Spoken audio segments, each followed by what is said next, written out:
Assalamualaikum warahmatullahi wabarakatuh. Alhamdulillah, alhamdulillah, alhamdulillah rabbil alamin. Wa bihi nasta'in ala umuri dunya waddin. Assalatu wassalamu ala asrofil anbiya'i wal mursalin sayyidina wa maulana Muhammadin wa ala alihi wa sahbihi ajma'in. Bapak-bapak, ibu-ibu, saudara, jamaah saudara masjid berada yang dirahmati Allah Subhanahu wa taala. Mari kita intinya mengucapkan puji syukur kepada Allah Subhanahu wa taala atas limpahan rahmat-Nya, nikmat iman, nikmat Islam, nikmat sehat. Terutama pada pagi ini kita bisa melaksanakan majelis taklim majelis satu pagi dalam keadaan sehat. Salawat serta salam juga kita berikan ke junjungan kita Nabi Allah Rasulullah Muhammad SAW yang senantiasa kita nantikan bersawanya di awal akhir nanti. Bapak-bapak, ibu-ibu, kembali kita mengenai majelis ini, majelis taklim.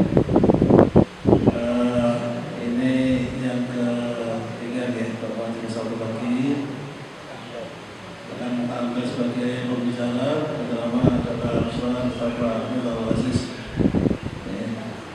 Mungkin agar kita perhatiannya sambil dan Pak Aziz duduk di kursi dan meja kecilnya. Beliau memang kita jadi kalau duduk saat ini lama-lama orang enak agak sakit lagi. Jadi doakan mudah-mudahan Pak Aziz bisa sehat lagi ya. Seperti adalah dan mudah-mudahan kita bisa sebutkan waktu sudah lebih dari jam 5 ya, dan sampai lama-lama langsung kita ke beliau memperkenalkan kepada. Allahumma sholli ala sayyidina Muhammad.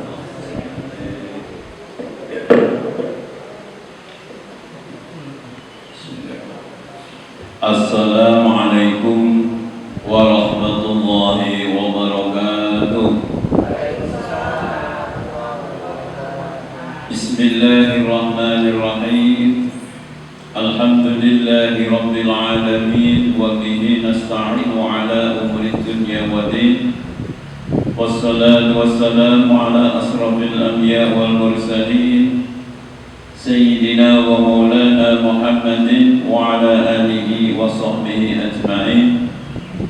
Raditu billahi rabba wa bil islami dina wa bi Muhammadin nabiyyan wa rasulan, amma ba'd. Bapak-bapak, ibu, jamaah salat subuh rahimahullah, sekaligus jamaah pengajian Sabtu pagi. Pertama, marilah kita panjatkan puji syukur kehadirat Allah Subhanahu wa taala yang telah melimpahkan nikmat pada kita semua, sehingga pada hari ini, pagi ini, di bulan suci Ramadan ini, kita masih diberi kekuatan oleh Allah Subhanahu wa taala sehingga kita bisa bersama-sama melaksanakan sholat subuh berjamaah. Kemudian dilanjutkan dengan sama-sama pengajian Sabtu pagi. Mudah-mudahan semua yang kita laksanakan pada kesempatan ini senantiasa mendapatkan ridha Allah Subhanahu wa taala. Amin amin ya rabbal alamin. Salawat dan salam kita sampaikan kepada dengan Nabi Muhammad sallallahu alaihi wasallam. Beliau yang senantiasa kita nantikan sahabatnya besok pada hari kiamat. Itu mari supaya kita tidak ngantuk ya, bareng-bareng sholawatan. Sallallahu ala Muhammad, sallallahu alaihi wasallam, sallallahu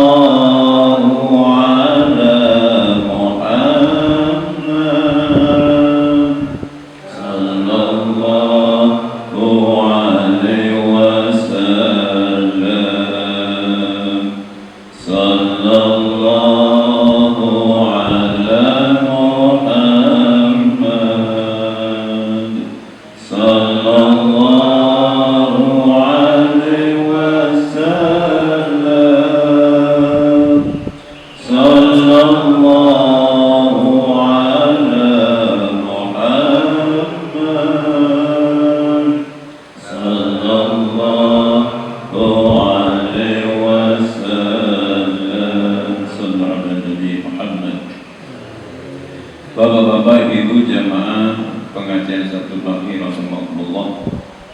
Sebelum saya melanjutkan kajian yang akan saya sampaikan terlebih dahulu, saya mohon izin dan mohon maaf duduknya di atas. Tadi sudah dijelaskan oleh Pak Edi bahwa kalau saya ngaji duduk terlalu lama, kakinya komong banget, masih lonjor pakai tapi nak tak empat, ya lorone tak karuan.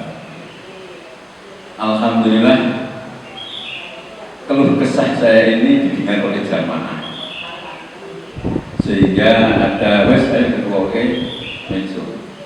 Mudah-mudahan yang jadian meja ini pahalanya dilipat gandakan oleh Allah Subhanahu wa Ta'ala. Mudah-mudahan rezekinya berlimpah. Saya juga gitu. Khotbah PKR Masjid Suwati mimbare kudu rada anyar meneh. Alhamdulillah nih wonten sing wis ayo ning ngene Jeporo mulai bareng-bareng insyaallah. Sangat luar biasa ya. Jadi inilah ukhuwah kita. Kita saling mendukung, kita saling mengisi. Ono sing mampu ilmune ya menyambungkan ilmunya, ada yang mampu dengan finansialnya, yo ayo didukung ubur rambene masyaallah. Inilah ukhuwah Islamiyah yang terjadi di Sekarjakan. Mudah-mudahan terus berlanjut sampai anak cucu kita, amin ya rabbal alamin. Sekali lagi saya mohon maaf, bukan berarti saya untuk kemajuan kemakinan yang berbeda. Ini karena ada faktor uzur. Kaki saya memang kalau untuk silo, untuk duduk di bawah itu agak lama sedikit, rasanya harus cepat-cepat. Bahkan sekarang saya itu kalau khotbah itu juga boleh singkat-singkat, ceramah kulkum itu tak pas ke 7 menit, ojo nganti suwe-suwe. Siji nak kesuwen dia saya ngomong bosen, begitu nak kesuwen pulau dhewe mboten kuat. Milo tak pas ke kulkum itu paling enak 7 menit tampung mboten mawon. Jamaah rahimahumullah. Kemarin saya sudah menyampaikan materi tentang syarat-syarat sah mengikuti imam. Jadi ini masih ada kaitannya dengan sholat berjamaah. Kemarin sudah saya sampaikan 4 poin. Yang pertama, makmum hendaklah meniatkan mengikuti imam. Jadi kalau kita sholat berjamaah, jadi makmum niatnya itu makmuman lillahi ta'ala. Kalau makmum tidak mengikrarkan niat makmuman lillahi ta'ala, berarti tidak mendapatkan pahalanya sholat berjamaah. Itu yang pertama. Kemudian yang kedua, makmum hendaklah mengikuti imamnya dalam segala pekerjaannya. Jadi makmum itu gimana kalau imamnya takbiratul ihram, makmume yo melu takbiratul ihram. Ojo makmume di sini kan ngerti ilmune sing jenengane salat, kudune yo niat terus takbiratul ihram. Wa takbiratul ihram sementara imamnya belum, tidak sah. Makmum harus mengikuti imamnya. Imamnya takbir melu takbir, imamnya rukuk melu rukuk, imamnya iktidal melu iktidal, dan seterusnya. Kemudian yang ketiga, mengetahui gerak-gerik perbuatan imam. Makmum ini butuh ngerti gerak-geriknya imam karena diikuti imamnya itu. Ya, umpamanya dari berdiri ke rukuk, kemudian dari rukuk ke iktidal dan sebagainya, itu makmum kudu ngerti. Loh, kalau saya makmumnya di belakang Pak, kan tidak ngerti ada takbirnya, kan tidak ngerti. Ya minimal panjenengan mengikuti yang di depannya. Di depannya otomatis datangnya ke awal, jadi mengikuti tahu mulai dari imam takbiratul ihram, nak bertakbiratul ihram terus Allahu Akbar, mesti ya terus rukuk. Artinya sudah memahami, sehingga yang di belakangnya ini yang mengikuti yang di depannya. Itu sudah menunjukkan bahwa makmum itu mengerti gerak-geriknya yang dilakukan oleh imam. Bahkan ucapan-ucapan. Makanya Makanya kalau sholat jadi imam, untuk kencang baca, suaranya untuk dibantu. Aja berikut kadang-kadang kan ketok khusyuk Allah Akbar. Sering juga perlu. Kalau mana sholat id, sholat id itu makai panitia pengerasnya untuk dibantu. Saya kemarin dapat komplain yang tahun kapan itu katanya orang perlu saya buli. Loh berarti kita salam. Saya buli saya tinggal di mungkin mustahil urung, makanya siji imam yang kudu banter suaranya, yang kedua fasilitasnya itu kalau kita sholat berjamaah yang sifatnya ramai kayak sholat id, ya harus bisa didengarkan sampai keluar. Gitu, ya. Kemudian yang ketiga, keduanya imam dan makmum berada dalam satu tempat, ya, dalam satu tempat, umpamanya dalam satu rumah atau masjid. Tapi sebagian ulama ada yang berpendapat tidak harus dalam satu tempat, bisa berpisah, tapi ya, dengan tapi catatan bisa mengetahui gerak-geriknya orang yang berdekatan dengan imamnya. Contoh kalau di sana, ya, atau mungkin sholat id saking kebaik jamaah adalah doboten mudik kabeh, bukan di lapangan RT2 atau mungkin ono sing ngene rumah Pano, ini kan sini nomor dari RW, sholat yang mereka, ya, itu masuk dalam satu lingkup walaupun tidak dalam satu ruangan, tapi masih nyambung dan bisa mengetahui gerak-geriknya yang dikerjakan imam di warwi karung ini imamnya terus akhirnya sampai ke sana. Itu masih diperbolehkan. Sebagian ulama ada yang berpendapat demikian. Kemudian saya lanjutkan yang kelima,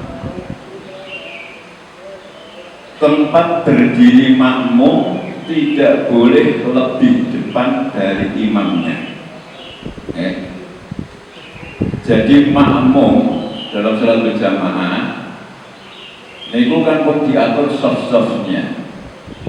Kalau misalkan nyambung neng masjid gak cukup, kemudian di kanan kirinya ada tempat, itu ukurannya makmumnya itu harus di belakang imamnya. Contoh sini misalkan penuh sholat sampai di sana. Nah yang di sana itu harus ada tandanya, softnya yang pertama itu harus di belakang imamnya. Makanya panitia pelaksanaan sholat id itu harus betul-betul memperhatikan posisi imam, sehingga di dalam menentukan ataupun menggaris softnya itu harus betul-betul dipastikan, oh itu tak garis ini, imamnya kena di sini. Contoh kalau zaman dulu awal-awal itu kita sholat id kan ngumpul bareng jadi satu di yang sekarang apa namanya Super Indo dulu di sana. Jadi kalau daerah utara itu dan agak ngerti udah setelah terus akan bilang sajadah di jembatan kan kiri-kiri dan jembatan 1, 2, 3, 4, 5 misalkan sampai jembatan yang paling pol sana karena saking banyaknya dan tempatnya difokuskan satu titik. Nah ini jadi persoalan imamnya itu di belah mana, aturannya itu jelas. Imamnya yang tengah-tengah jembatan, sementara yang tidak melihat yang jembatan paling utara ataupun yang di selatan rodok dekat jalan yang apa namanya sebelah barat sungai. Berarti kan luweh ngarep makmumi daripada imamnya. Nah, ini tidak boleh.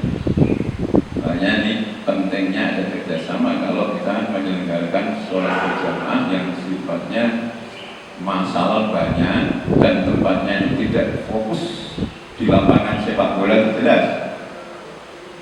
Tapi kalau di lapangan seperti di sekat-sekat ini, misalkan sholat id, imamnya di sana, difokuskan sholatnya di lapangan. Tapi ada jamaah muter sampai sini, makmumnya ini tujuannya di sana, berarti kan lebih jangan. Nah, ini. Jadi tempat berdiri makmum tidak boleh lebih depan dari imamnya. Yang dimaksud di sini ialah lebih depan ke pihak kiblat. Bagi orang yang sholat berdiri diukur tumitnya, dan bagi orang yang sholat duduk itu pinggulnya. Adapun apabila berjamaah di Masjidil Haram, nah ini mungkin lo kan ada makan di sholatnya mubeng. Berarti kan imam bisa depan-depan karo makmum, karena satu titik Ka'bah di tengah, sementara orang sholat kan meningkat.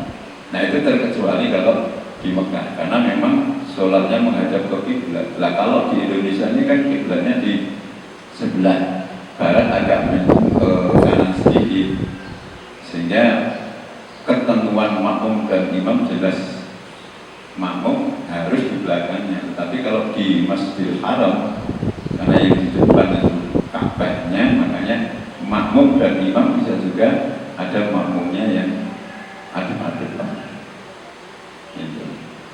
Itu kalau di Masjidil Haram.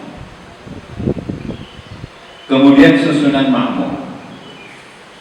Kalau makmum hanya seorang, hendaklah ia berdiri di sebelah kanan imam, agak ke belakang sedikit.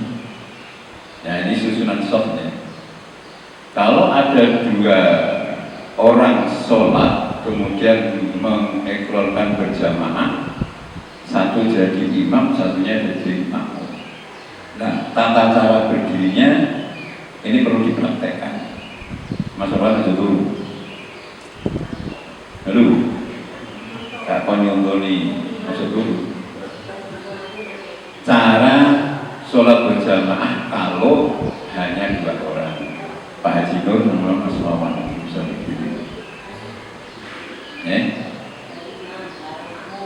Kalau makmum hanya seorang, hendaklah ia berdiri di sebelah kanan imam, agak ke belakang sedikit.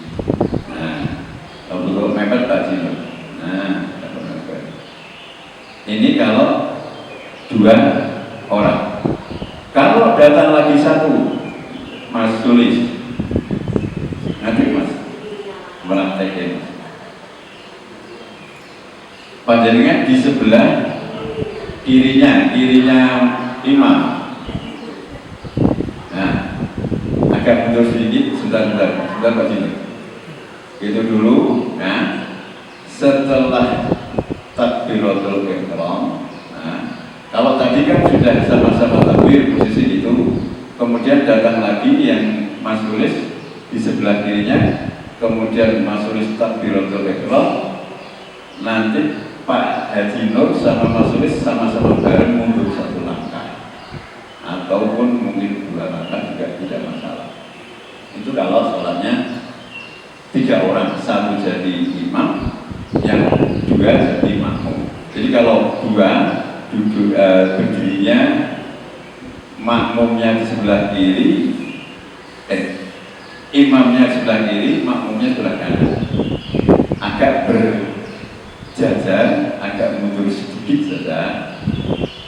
Nah kemudian kalau datang lagi berada di sebelah kirinya, kemudian setelah takbir terus kemudian bareng-bareng mundur.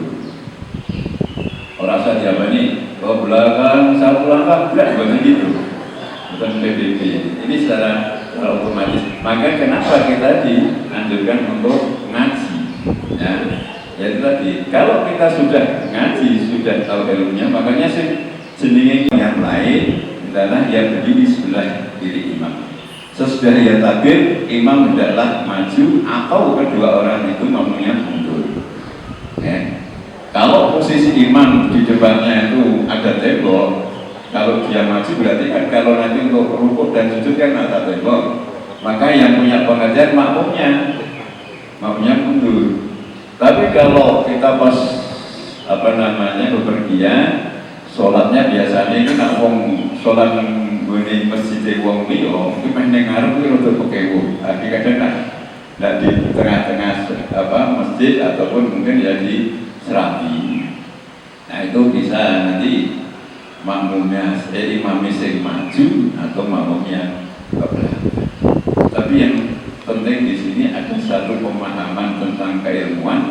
sehingga tidak ada unsur terus diobong-obongi ke belakang satu langkah tidak boleh. Karena yang namanya sunat harus menggunakan bahasa Arab, dan itu kan berarti nambahi ukoro, tidak boleh nambahi bahasa itu.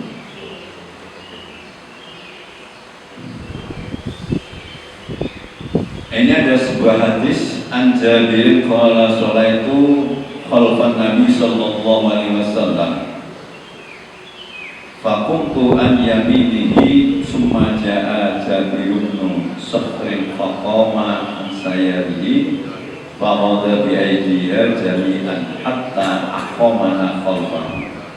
Rawahu Muslim. Dari Jabir katanya, saya telah sholat mengikuti Nabi sallallahu alaihi wasallam. Saya berdiri di sebelah kanan beliau, kemudian datang Jabir bin Sakhrin berdiri di sebelah kiri beliau. Maka beliau ambil tangan kami keduanya hingga beliau dirikan kami di belakang beliau. Kalau hadis ini bahwa Rasulullah pertama ada satu makmum, kemudian datang lagi, setelah itu Rasulullah memegang tangan keduanya ini disuruh mundur.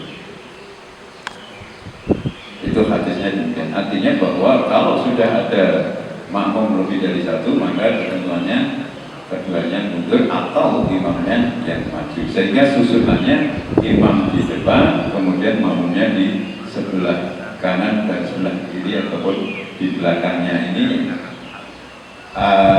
dirapatkan misalnya. Berarti duanya ini di belakang makmum. Kalau jamaah itu terdiri atas beberapa shaf, ya, terdiri atas jamaah laki-laki dewasa, kemudian ada anak-anak dan perempuan, maka hendaklah diatur shaf sebagai berikut. Di belakang imam ialah shaf laki-laki dewasa, kemudian baru shaf anak-anak, dan kemudian yang paling belakang adalah shaf perempuan atau wanita. Di sini itu masih sering terjadi kalau mau berjamaah, aturannya itu kan laki-laki dewasa itu sebaiknya di depan, di belakang atau di shaf pertama. Kemudian anak-anak itu baru di belakangnya. Nah ini kadang-kadang anak-anak kumpul, bapak-bapak sing pun dewasa gak belum maju, malah jadi-jadi bisa maju. Ya. Nah sekarang setelah saya sampaikan ilmunya, makanya otomatis bapak-bapak sing dewasa langsung di shaf pertama. Usahakan yang di belakang imamnya ini orang yang mampu apabila nanti imamnya berhalangan bisa menggantikan. Baru shaf anak-anak di belakang. Nah setelah shaf anak-anak baru shaf imam. Makanya di sini juga takbir ini ya insya Allah kita sudah mengikuti ketentuan-ketentuan yang ada di fikih. Jadi di belakang. Sekalipun depannya itu anak-anak tidak apa-apa, anak-anak laki-laki ya. Jadi yang pertama laki-laki dewasa, kemudian laki-laki anak-anak, baru ibu-ibu atau wanita. Karena Nabi sallallahu alaihi wasallam yaj'alur rijala quddamal ghilmani wan nisaa khalfal ghimad. Nabi sallallahu alaihi wasallam pernah mengatur shaf laki-laki dewasa di depan, shaf anak-anak, dan shaf perempuan di belakang shaf anak-anak. Ya, jadi sekali lagi shaf wanita itu yang paling baik adalah di paling belakang. Kalau di masjid-masjid di kampung itu biasanya sampai, kalau nggak sampai kiri sampai kanan. Tapi lebih utamanya itu di belakang. Tapi sekarang ini sudah termasuk di tempat saya sendiri, di desa itu sudah mulai shaf untuk wanita ditaruh di belakang. Kalau dulu di samping, karena keterbatasan tempatnya dan zaman dulu itu membangun masjid tidak semudah seperti sekarang. Karena zaman dulu memang taraf perekonomian orang itu kan masih minim. Nah, sekarang alhamdulillah sudah makmur, jadi nanti agak-agaknya yuk jariah kanggo bangun masjid semangatnya luar biasa. Termasuk di tempat ini, alhamdulillah masjidnya semoga kayak ini. Nah, masjid sudah megah seperti ini, kok orang dimanfaatkan sebaik-baiknya untuk berjamaah, ya imannya. Tujuan kita mendirikan masjid ini, ya kanggo sholat yang masjid. Saya lanjutkan. Ada hadis lagi yang berbunyi, An Abi Hurairah qala Rasulullah sallallahu alaihi wasallam, khairu sufufir rijali awwaluha wa syarruha akhiruha wa khairu sufufin nisa'i akhiruha wa syarruha awwaluha. Sebaik-baik saf laki-laki dewasa ialah saf yang pertama. Seburuk-buruknya saf laki-laki dewasa ialah saf yang di belakang sekali. Sebaik-baik saf perempuan ialah saf yang di belakang sekali, dan seburuk-buruknya ialah saf yang pertama. Bukan berarti nak sing pertama buruk terus pentandakan orangnya memang hanya sebatas itu, ya itu saf yang depan. Tapi nak cara iso milih, kok wakeh wongnya yang milih sih, yang milih itu khusus untuk wanita. Tapi kalau laki-laki, ya, laki-laki dewasa sebaiknya itu ya di depan, saf satu. Maksud kok yang paling gurih karena masuk kategori yang seburuk-buruknya. Itu dalam tanda untuk urusan saf-saf. Bukan berarti terus saf yang gurih sholatnya jadi orang sah, bukan, tetap sah. Tapi usahakan kita sebagai jamaah yang dewasa, ya saf yang harus ikuti. Ini karena memang punya hak, kan gitu. Haknya di depan. Kalau wanita hanya di belakang, macam-macam. Wah, aku raiso, kita ciri-ciri, oh, bisa orang yang harus namanya tidak mengikuti aturan. Ya. Saf hendaklah lurus dan rapat. Berarti jangan ada renggang antara yang seorang dengan yang lainnya. Makanya kalau mau sholat, saya selalu melihat ke belakang. Saya lihat sufu bagus. Ini tersurat di sufu diminta habis sholat. Luruskan dan rapatkan saf, karena merupakan kesempurnaan sholat. Ya baik yang laki-laki maupun yang perempuan, itu saf itu dirapatkan dan diluruskan. Makanya di sini diberi tanda itu ada tulisan saf kanan kiri, tujuannya untuk meluruskan. Nah ini kadang-kadang yang jadi persoalan di sini ini karena belum ada tanda saf yang garis. Ini kadang-kadang yang tidak melihat ke kanan kiri sambil ngadeg mengukur saja dari doang.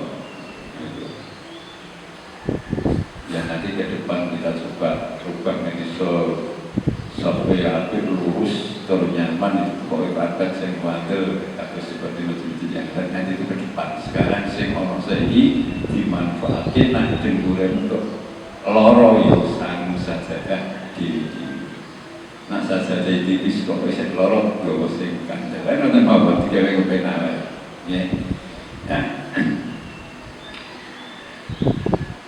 An-Nasin kana Nabi sallallahu alaihi wasallam yakbilu alaina biwajhihi qabla an yukabbira wa yaqulu tarassu wa'tatihi. Dari Anas, Rasulullah sallallahu alaihi wasallam menghadapkan muka kepada kami sebelum takbir. Beliau berkata, rapatkanlah dan luruskan barisan kami. Jadi Rasulullah itu kalau mau sholat jadi imam, sebelum takbir menghadap ke belakang dulu. Belum apa namanya jamaahnya. Makanya ada ucapan-ucapan itu sufu bagus. Paling atas taswiyatis sufufi min tamamis shalah. Tapi kadang-kadang di YouTube tuh sering saya lihat saking disiplin makmumnya berduri walau silulah kuat bedanya seperti itu. Nah kalau kita sudah mengetahui tentang keilmuannya ya imamnya madhep tenduri kemudian melihat ya otomatis sing belum rapat dirapati sing sok ngarepe sing kosong sing muni langsung ngisi. Usahakan jangan sampai nunggu imamnya tidak goyang-goyang ayo ini dituan. Nah secara otomatis nak sholat jamaah ini ujungnya soft dilakukan. Soft yang pertama diisi kepada dulu baru soft berikutnya. Nah, termasuk ibu walaupun saya tidak melihat ya kalau saya ngimami jadinya secara otomatis software diluruskan dan dilakukan ya.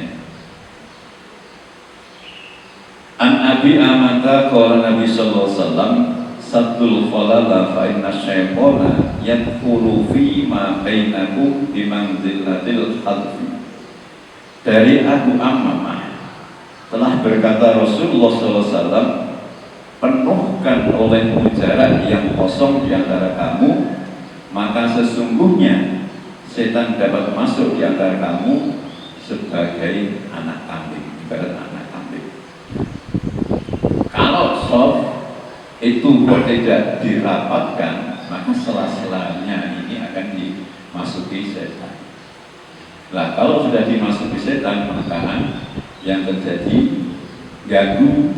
Makanya kita kalau sholat bersama sering tidak konsentrasi karena soft-soft yang agak renggang ini yang selain digoni setan. Maka dari itu sekali lagi marilah soft-soft di saat kita sholat berjamaah diperhatikan. Ya, jadi jangan. Nah, ini jadi persoalan anak sentimennya yang kurang baik. Orang seneng baik kesimpulan sholat adalah bodoh-bodoh dengan ngarepe kudu dirapatnya malah ingkir-ingkiran. Ya. Nah, kalau kita sudah masuk ke masjid lillahi ta'ala semua kabeh sedulur ya perintahnya kudu dirapatke software diluruskan ya dirapatkan.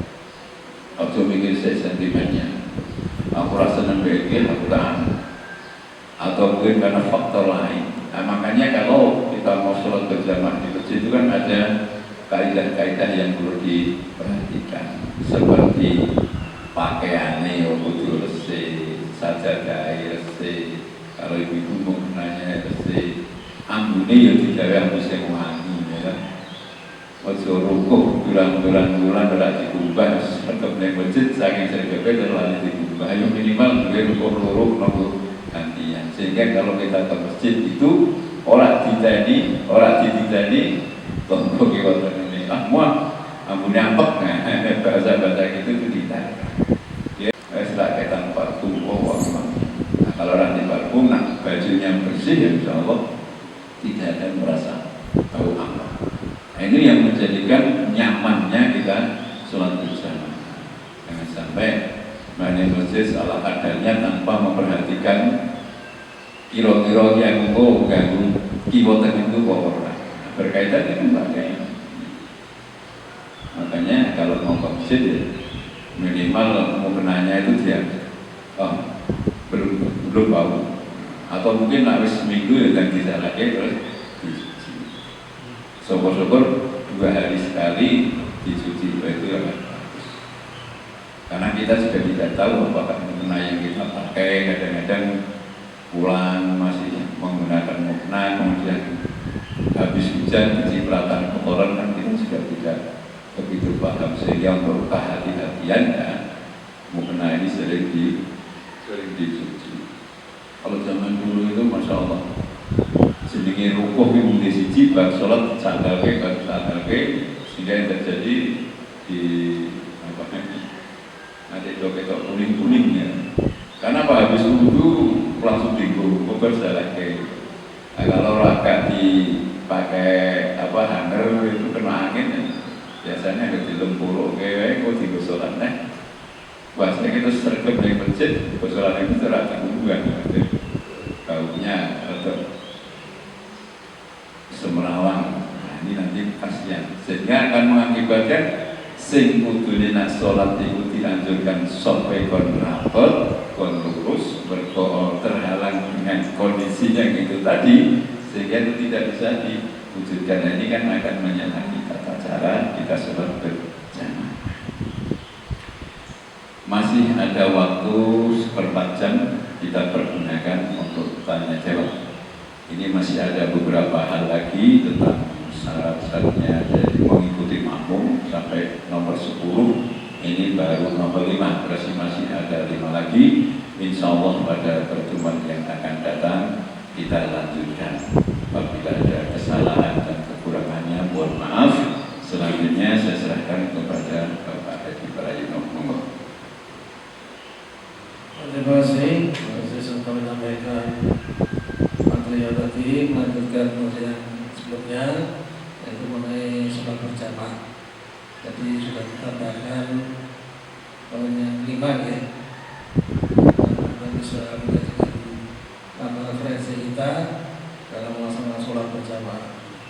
Monggo ini ada kesempatan melebihi waktunya 15 menit untuk bertanya. Mungkin ada yang belum jelas, Pak Pakong ya, monggo.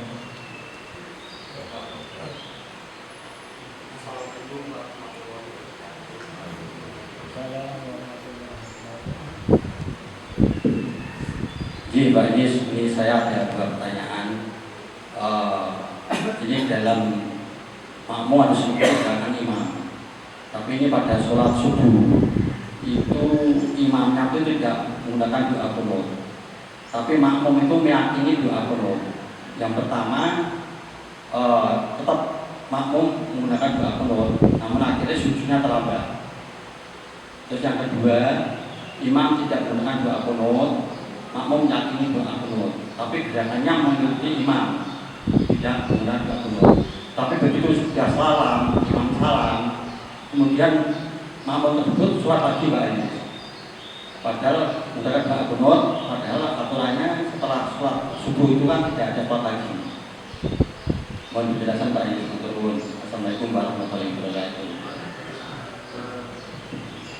Pertanyaan dari Pak Prato yaitu bagaimana kalau ada makmum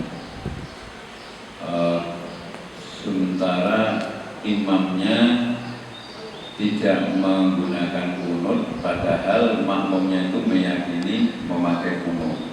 Terus bagaimana caranya? Itu sudah dicontohkan zaman imam-imam dulu, Imam Maliki dan Imam Syafi'i. Imam Syafi'i itu menggunakan qunut, Maliki tidak. Kalau Imam Syafi'i pas bertamu ke Maliki disuruh jadi imam, beliaunya tidak menggunakan qunut karena menghormati. Sebaliknya Maliki kalau pas bertanya ke Imam Syafi'i menggunakan qunut sekalipun dia tidak meyakini ini. Nah, kalau tatanan dalam berjamaah bagaimana? Yang namanya sholat berjamaah itu kan makmum harus mengikuti imam.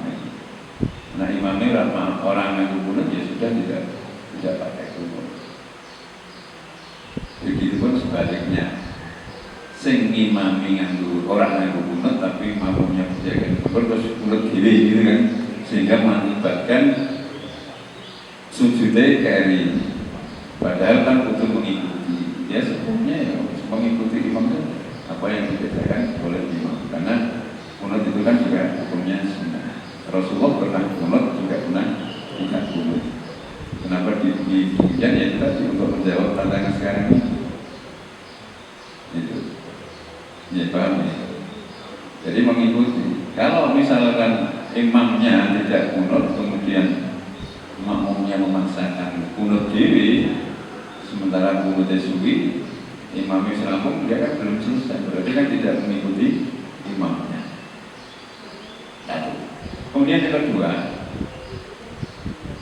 karena makmumnya meyakini menggunakan qunut, sementaranya imam tapi mengikuti, baru sholatnya diri dengan qunut. Artinya dia di saat sholat berjamaah nanti tidak mantap, terus diulangi lagi itu tidak masalah. Kan gitu. Orang mantap kok, terus sholat diri ya.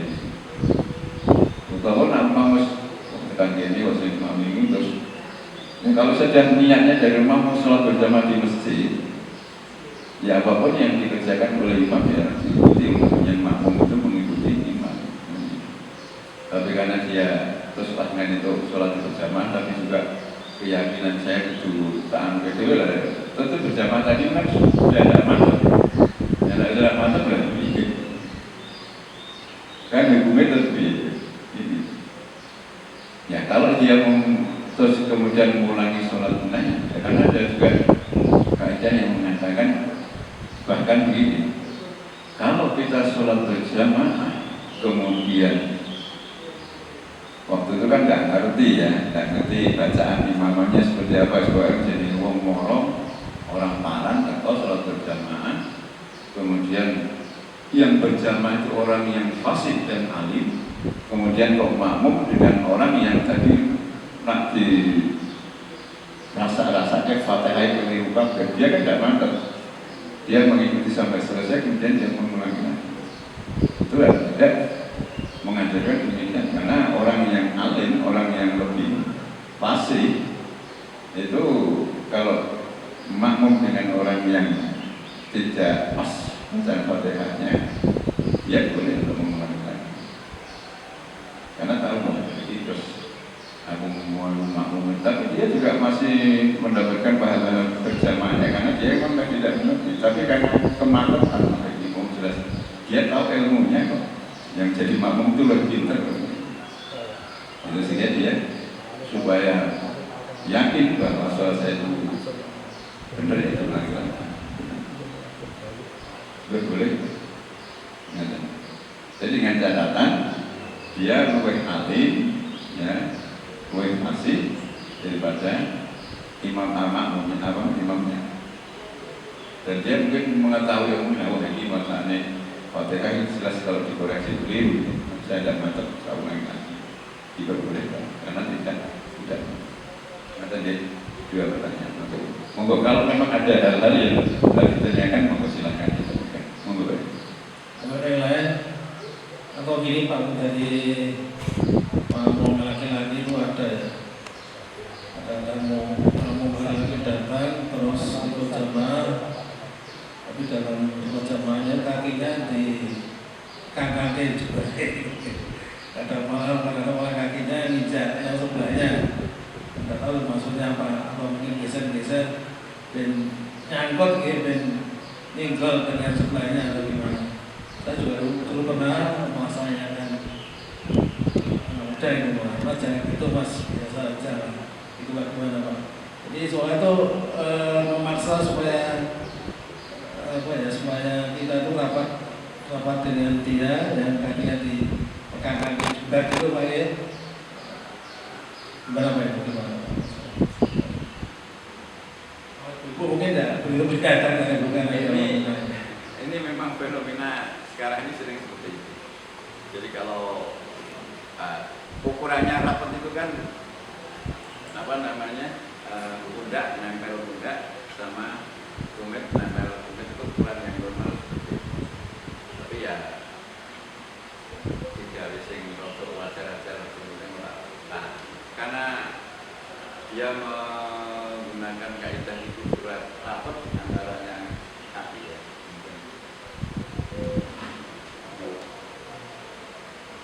Pundak sini sama ini dan berarti ukurannya